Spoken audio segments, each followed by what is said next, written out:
Well, this is something a little bit unusual. I was very lucky to get this. I spotted it on eBay. There wasn't an awful lot of interest in it, so there wasn't a huge amount of bidding. But this is, forgive me if I'm getting the pronunciation wrong, a Kleinemeier steam engine house made in Germany. And what is remarkable about this particular one is I don't think it's ever been steamed. It certainly looks brand new to me. There is no marks anywhere on it.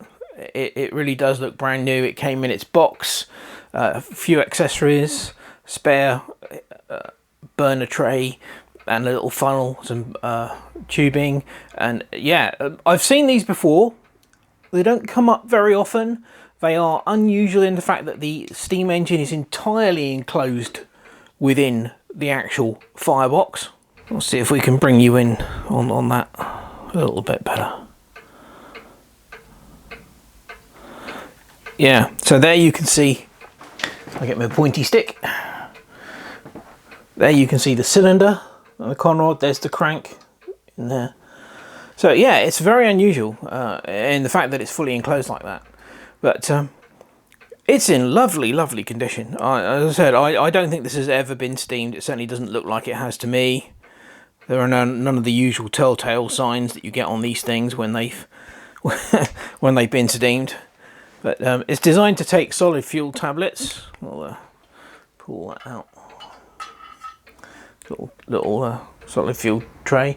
I'm hoping that little opening there is large enough for me to get a small Bix burner in, because I really don't want to use solid fuel tablets because they, well, first of all they stink, but also they put salt all over the boiler, whereas the gas burner won't do that. But yeah, it's an unusual engine. I don't know whether it's current. I'm not sure whether you can still buy these. I don't think there's a date on the box. No, it just says made in Germany. There isn't a date. But yeah, lovely, lovely looking engine. And I say very lucky. It's very unusual for me to get a model steam engine which has not been steamed. So this will be, say, once I can make sure I can get the Bix burner in there, we'll put some water in it and we'll get it steamed. Well, I was just going to steam this engine, but I thought, well, I wonder whether we could take it apart a little bit so we could see more of what's inside. So I've taken the 4 screws out of the bottom, so this should now lift off nicely. Let's get the base out of the way, and we'll have a close look at the underside. Okay, that's the underside. Now, again, you still can't really see very much. The engine frame. Well, this is going to help if I put some light inside there. You see the engine frame is screwed here at this end, and then obviously you've got the steam pipe from the base of the boiler, and then the exhaust steam pipe goes up through to the chimney. Now, there are 5 screws that hold the top on, and I did wonder whether or not I could maybe get the rest of this apart, but it looks really difficult to do because I don't really want to remove those screws from the top because they're not captive. They're literally screws with nuts on, and I'll turn it around a bit so you can see that.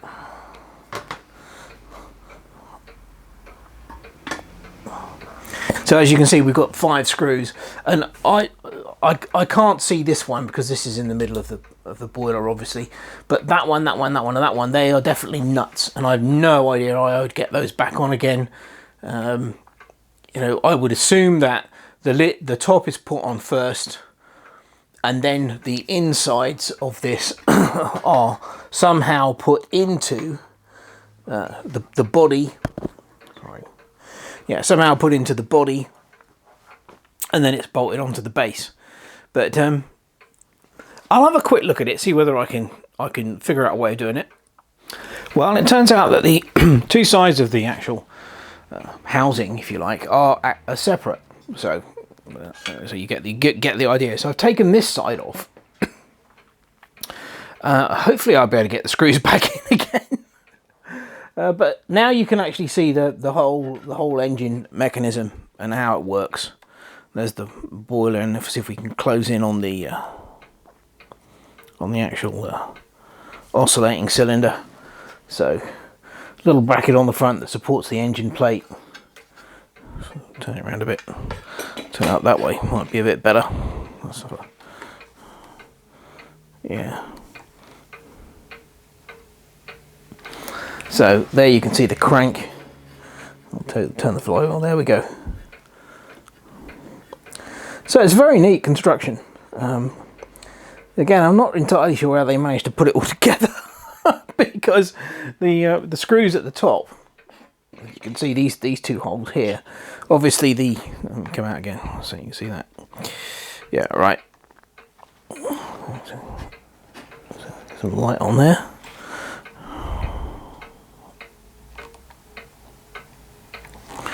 Yeah, so obviously there are nuts here and here, and as you can appreciate, when this is in place, nigh on impossible to get to.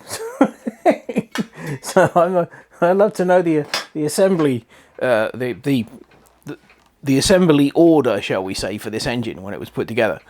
But yeah, I think that gives you a better idea of what's in there and how it works. It's very nice. You know, a nice brass boiler. Soldered end caps and everything. Yeah, it's quite a nice construction. But then, it's German, so you would hopefully assume that it would be. Right. Well, I'm going to have a struggle, then put this back together, and then we'll see if we can get it to run. Well, that was fun. Trying to put that back together. It's in times like this you need to resort to highly technical engineering solutions where it's very difficult to get the nuts on the screws or the bolts, and the highly technical solution I used is yes, Loctite.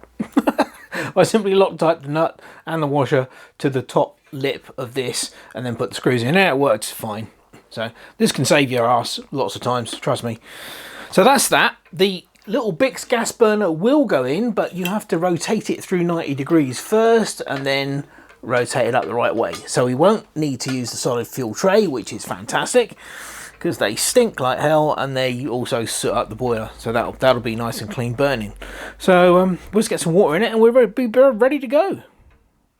Well, it turned out my large gas cylinder was almost completely out of gas, so I've had to swap over to the little tiny Bix gas cylinder.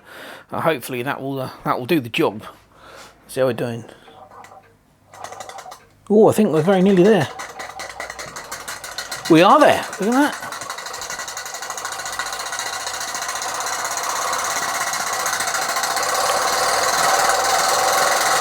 Quite a lot of water coming out of the chimney.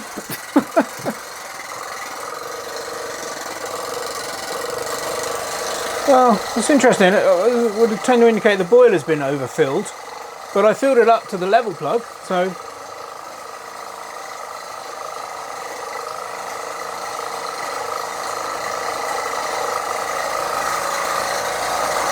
well, it certainly runs all right.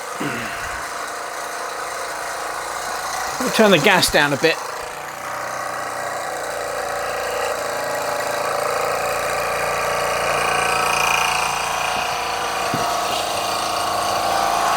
Well, you can't fault the running, it's just a bit messy.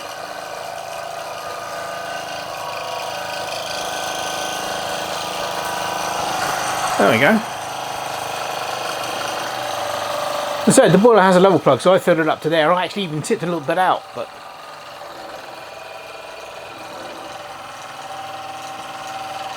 yeah, it certainly runs all right. I think I might have just turned the gas off completely. Trouble is you can't see. So I turned the video lights off so that I could actually see the burner. I've got the gas turned right down now. There's no other form of regulation on this, so you know, basically it just runs and that's it.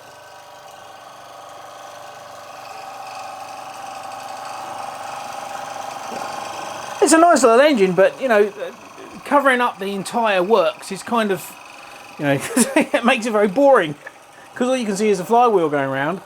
Hey, all right, you can see the oscillating cylinder, but you know, it's much nicer to actually be able to see the whole works, I think, on these engines.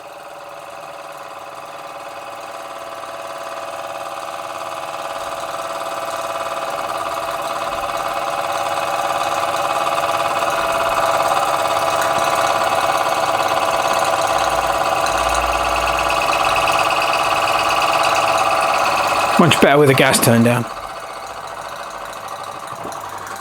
or maybe too low. Let's go and have a look at it again. It may have gone out. I had it turned down very, very low.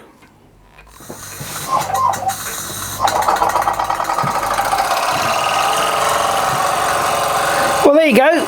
That's the Kleinemeier, not entirely sure how you pronounce it, steam engine house. A bit unusual, a bit different. Although it was bloody fiddly taking it apart and put it back together again, I'm glad I did, so you got to see the inside of the thing.